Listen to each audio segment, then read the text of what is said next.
Hey guys, welcome to my new movie collections update video for the month of May. I believe this is either my second video for this month or it might be my first. I can't remember now. It's been so long.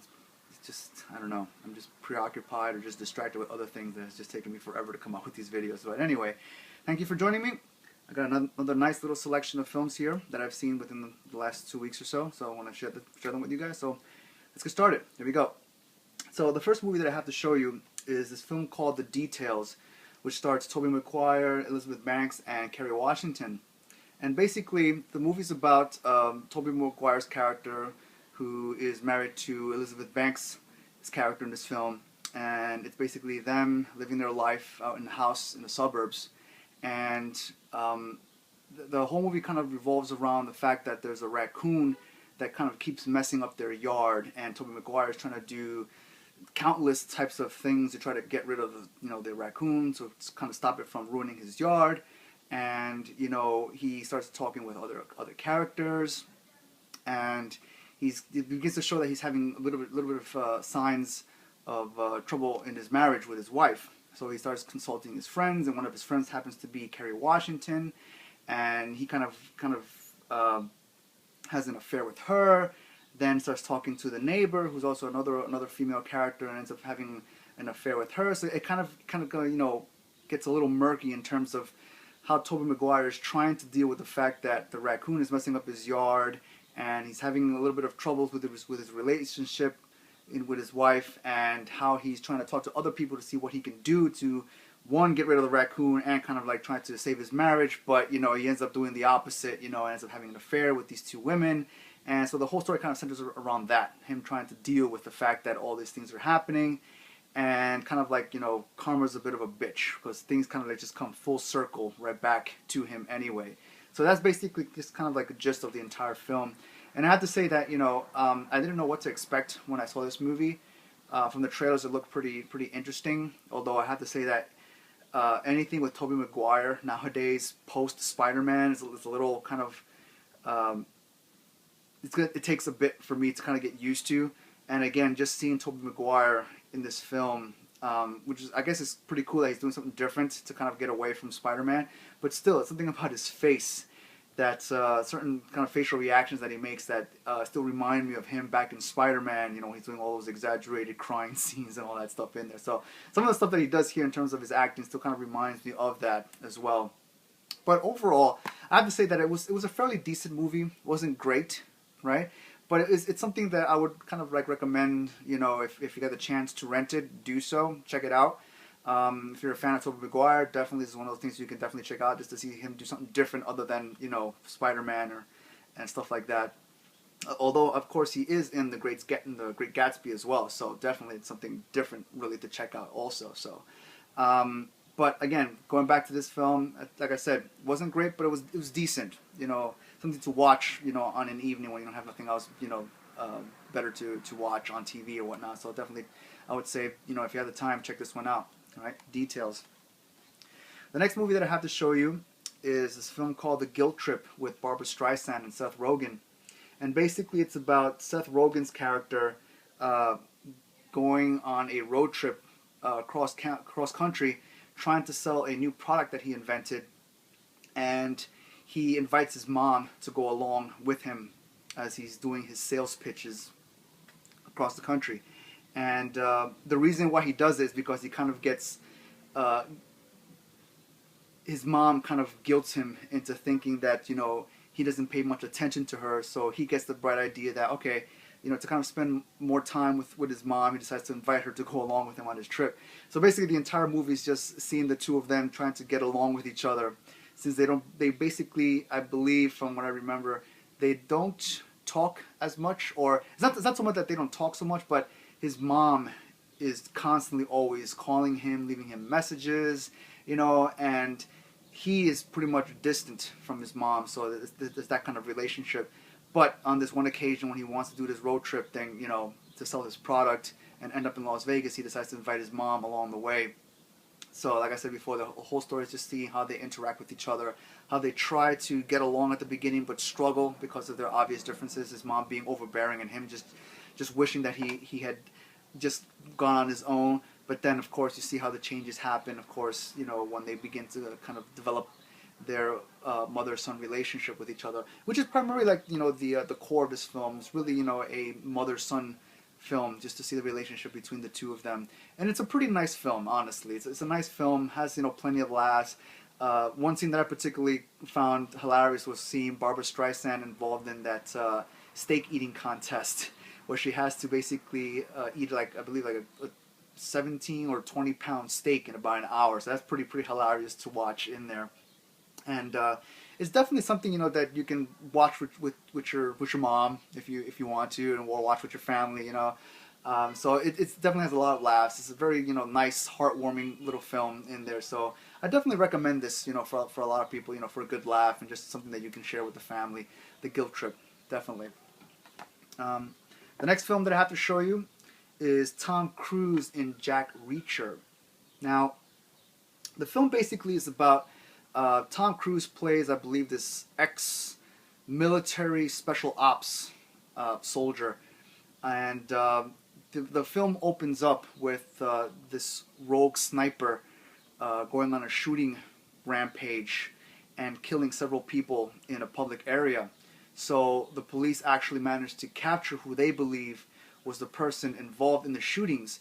But the suspect that they have pretty much is in the hospital because I believe he was in an accident beforehand when they captured him. So he's in the hospital and they're questioning about what had happened. And the first thing that he actually writes on a notepad, because I believe he can't talk at the time, is that he asks for Jack Reacher to come and help him with his problem.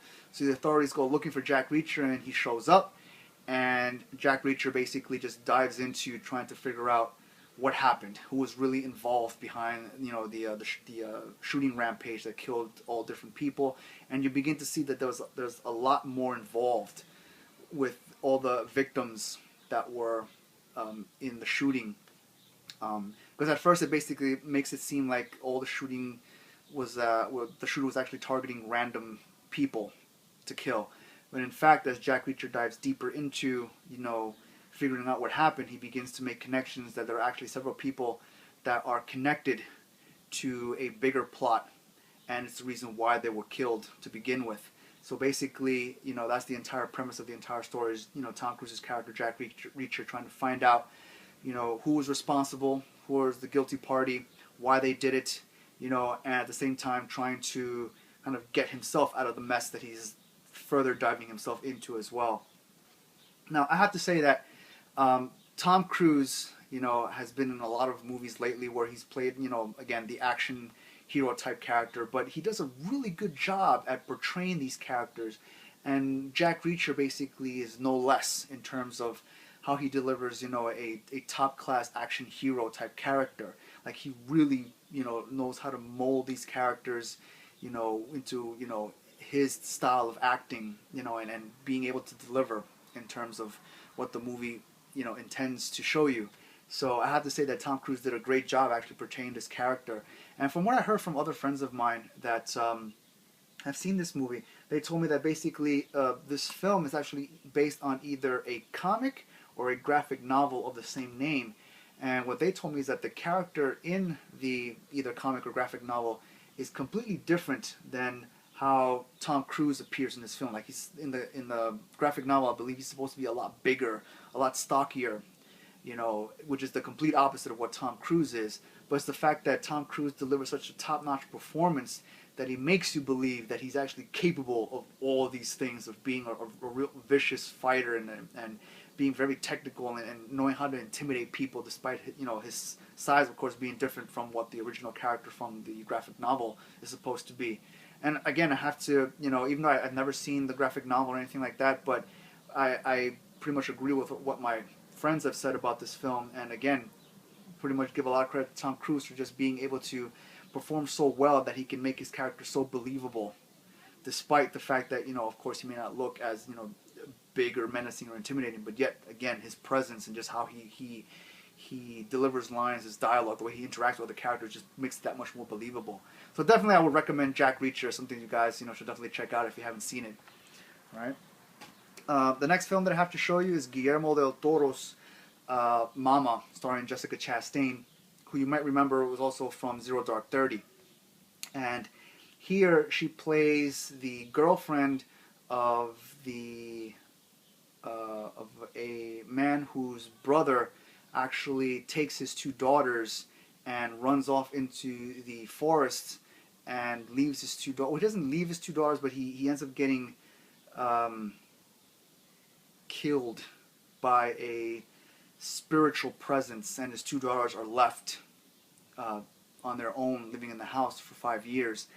And it's, like I said, 5 years later that the daughters are discovered because the brother continues looking for his nieces, and he eventually finds them and pretty much sees that both of these two girls are in such they are malnourished, and they're kind of like in this very kind of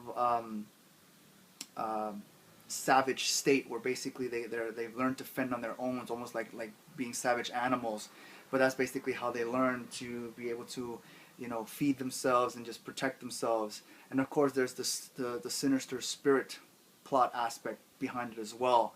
So basically the entire movie, even though I wanted to get away from just giving you a few details, but unfortunately, you know, I couldn't get around it. So basically I just kind of told you a little bit of what the beginning was about, but hopefully it doesn't ruin the experience, because I definitely, you know, what I'm getting at is that, you know, this is a definite recommend film for you guys to see if you haven't checked it out yet.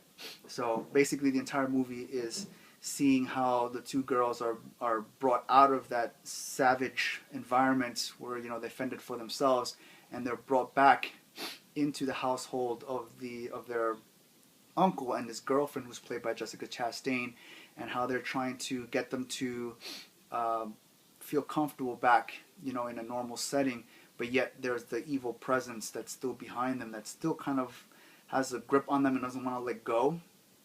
So it's how Jessica Chastain's character is trying to deal with, you know, helping the two girls, you know, and trying to figure out what it is that's wrong with them, or what's happening in the house and why it's happening.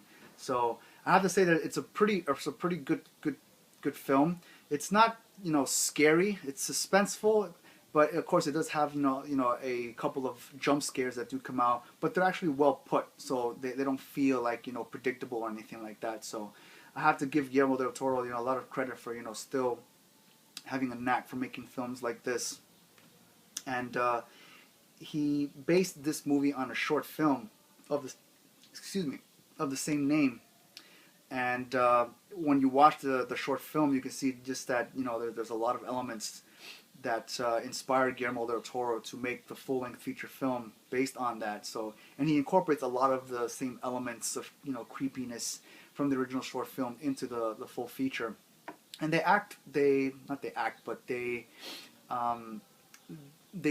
does well, you know. So again, I recommend, you know, Mama if you haven't seen it yet. So definitely check that out. The next film that I have to show you is Silver Linings Playbook, which stars Bradley Cooper, Jennifer Lawrence, and Robert De Niro. Now, basically, the movie's about Bradley Cooper's character, who just recently gets out of a state institution for, I believe, having a bit of anger issues, you know, and he's kind of like going through a separation with his wife. So he's, you know, at the beginning of the film, he finally gets released from being in the institution. He goes home, but of course, you know, under supervision of his parents, and that he has to take his medication in order to be able to kind of keep himself level-headed. But yet, he's in his mind, he has this whole plot conceived that he wants to get reunited with his wife again, and so he concocts this entire plan of how he's going to go try to do it. But his parents, you know, are trying to kind of like still keep him on the straight line, not to go back down that path anymore. And throughout one of these plans that he conceives, he ends up meeting Jennifer Lawrence's character, who we kind of get an idea also comes from a very difficult background herself as well. And the entire movie basically is just seeing how the two of them interact, while, you know, at the same time, while they seem like they come from different ends of, you know, different perspectives, they both kind of have similarities in terms of the difficulties that they had to endure up until the point that they meet each other. So the whole film is just seeing how they try to deal with each other and each other's problems while kind of already kind of forming a relationship with each other as well, and just seeing how that kind of has its ups and downs. And I have to say that I really enjoyed this movie a lot. There was a lot of things that I could actually see as being very true in terms of relationships and family, and a few things that I can actually really relate to as well. You know, like, you know, Bradley Cooper's character's relationship with his father, you know, things like that. And, things, you know, those things, you know, I can kind of relate to, or I can see, like, yes, you know, I fully understand, you know, what that is, you know, and what it might feel like to go through something like that as well. So, and Jennifer Lawrence's character is, you know, again, I give her a lot of credit. You know, she's really beginning to come around as, you know, a really good actress, you know, and kind of like, you know, every time I look at her, I'm kind of like inspired, and, you know, it just captures my attention and imagination of what she does and what she can do every time you know, you see her on screen. So, you know, I definitely say, you know, check this out. You know, if you haven't done so already, I definitely recommend Silver Linings Playbook. That's something you guys should definitely watch or even have in your collections. The next film that I have to show you is called The Sessions, with John Hawkes, Helen Hunt, and William H. Macy. And this film basically is about John Hawkes' character. Well, even before that, it's based on a true story. Okay, and John Hawkes plays this character who I believe is paralyzed from the neck down, and he has to use an iron lung in order to be able to breathe. And, you know, he pretty much gets moved around from place to place while, you know, on a stretcher. And, you know, I believe he also has his condition is also the kind that I think is rapidly deteriorating his life as well. So one of the things that he wants to experience in his life is losing his virginity. So the first person that he kind of goes to tell about his dilemma and what he wants to do is a priest that's played by William H. Macy. And I think the interactions between John Hawkes' character and William H. Macy's character is just hilarious, because John Hawkes goes to him kind of like as a confessional. He goes up to him and tells him that, you know, this is what I've been thinking about, and this is what I want to do. Even though he's not really confessing to him, but he's going to William H. Macy's character, you know, as a friend, that he can kind of like confide in him certain thoughts that he has and concerns possibly about what he wants to do. And, you know, based on what William H. Macy's character's responses are, that's how he goes about trying to do what he wants to do. So he ends up coming across Helen Hunt's character, who is kind of like I don't want to say a sex therapist, but she's kind of like a surrogate partner that comes into the picture and tries to help him to, first of all, just be accustomed to being with a woman, you know, even before, you know, going into having, you know, sexual relations with a person.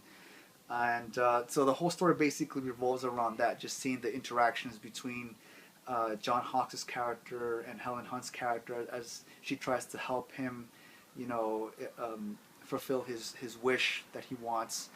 And on the flip side, just seeing William H. Macy trying to advise him as best he can, even though he's a priest, but yet, you know, he finds interest, and he wants to help John Hawkes' character, you know, continue to go on and accomplish the wish that he wants.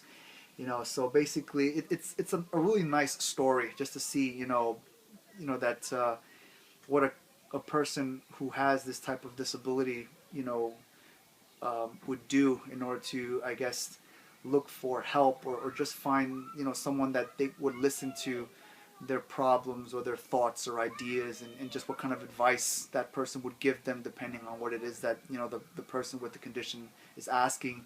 So, and like I said, it's based on a true story, so, you know, it's actually, you know, very, very interesting to see that, you know, and that, you know, something like this actually happened. And the performances, like, I'm really amazed by John Hawkes' performances, you know, playing this character in there. I mean, you know, I've seen him in other films, like he was in Winter's Bone, where he played Jennifer Lawrence's uncle. I believe he was also in there was another film that I can't remember right now off the top of my head. He was in Martha, Marcy, May, Marlene with Elizabeth Olsen, where he played kind of like the cult leader in that film, you know, which is a complete contrast to what he does here. So I mean, just seeing the full range of characters that he's played, and then seeing this one again, it's amazing to see how well John Hawkes, gets accustomed to a character and really plays the character so well. So I definitely recommend this, as something that to watch as an exploration film, just to see again the character development and everything that transpires between all the characters in this film. So I definitely recommend The Sessions for you guys to watch if you haven't already done so. And the last film that I have to show you is nothing fairly current. I've seen this particular movie several times on cable, and I remember thinking that it has a really great story, and it just so happened that on one particular day when I went out to go buy some films, I found this there, and it was actually pretty cheap. So I said, yes, I'm taking that home with me. And it's Danny Boyle's Sunshine, which stars Cillian Murphy, Rochelle Yeoh, Chris Evans, Rose Byrne, and a bunch of other well-known actors. Who even if you don't recognize them by name, but you definitely will recognize them by their face. All of them are pretty much very, very recognizable in films. And this one, basically, the story is about these group of scientists from different fields going to the sun, which is actually starting to die out, it's beginning to burn out, and their mission is basically to drop a payload, which is basically this ginormous bomb, and drop it into the center of the sun to, I believe they're either trying to reignite the sun, or they're trying to create another star within the star, like another sun within the actual sun that's dying. I forgot which one. It's either that they're trying to reignite it, or they're trying to create another sun within the sun. Even though that might sound kind of weird and maybe incorrect, but I mean that's the way I'm kind of remembering how they were trying to explain it. So basically, the entire story is their mission, trying to go there to do that particular task. And along the way, what happens is that they find out that the first crew, the first ship, the first mission that was sent to accomplish the task is still, the ship is still pretty much existing, like it hasn't been destroyed or anything like that, because this crew happens to be the second crew that goes in there to try to accomplish the same task. The first crew they lost contact with, and they thought that everyone had died, but they end up finding the ship, but they find no survivors. And slowly things start happening on their ship, which kind of leads them to believe that maybe somebody did come back or was still alive from the first mission, and kind of ended up stowing away on their ship now, and is beginning to disrupt the plans for the accomplishing the mission. So the whole story is about them trying to do that, and trying to figure out what's going on, why things are failing, and trying to do that. And the other aspect of it, again, is kind of like a bit of a moralistic and even maybe existentialist type of perspective in this film, in terms of why are we doing this, or why scientists are attracted to these types of phenomena, such as a star dying, and having to be right there to experience it, to see it firsthand, and what that can do to a person's psyche, especially when you're pretty much trapped in confined quarters throughout much of the film. Like you're just restricted to just seeing the same people all the time, and you're stuck on a ship basically in space. So, and even though they have like a air supply, and plenty of food, but again, the idea of what happens if things run out could actually be a detriment to the mission. So, but overall, I mean, hopefully I'm explaining it correctly to kind of give you a gist of what the film's about. But basically, it's about them trying to go to the sun and reignite it using the bomb that they're taking with them. And again, I really love this film just for the sci-fi aspect of what they're trying to do. Again, and a lot of what they say, like the technical aspect or the physics behind what they're trying to do, and whether it's actually doable, is still pretty much very realistic. It's not something that was just made up, that couldn't possibly be factually correct. But a lot of it does kind of build from the premise of factual scenarios and possible solutions for fixing said situation. And this just happens to be that the sun is dying, so we have to fix it. But overall, I mean, everybody does a great job in terms of performing this film. Again, great story. You know, I was really immersed into it. You know, this really being maybe like the sixth time that I've seen this film, but now I actually own it on Blu-ray, so it's a definite plus for me. And again, you know, it's directed by Danny Boyle, who directed, I believe, Trainspotting, who did 28 Days Later. It even stars Cillian Murphy, who was in 28 Days Later. And, you know, everyone knows Chris Evans from Captain America, Michelle Yeoh from her Hong Kong career, and, you know, a bunch of other actors that, you know, like I said before, even though you don't recognize them perhaps by name, but by face, you'll definitely recognize them. So I'm sure you've seen most of them in other films as well. So this is definitely something that I would recommend if you're a sci-fi buff to definitely pick up and check out if you haven't done so. If you have, definitely recommend this. Again, it deserves another you know, watch through, because there are a lot of little things that happen in this film that, you know, either not by action but more through dialogue, that kind of give you a hint in terms of what's going on in the heads of a lot of these characters and why they take the positions they do, and basically just what the situation could do to them, especially when they just find themselves in such a restrictive, you know, predicament such as this. So that's pretty much all that I have for this video, guys. So I hope you enjoy that.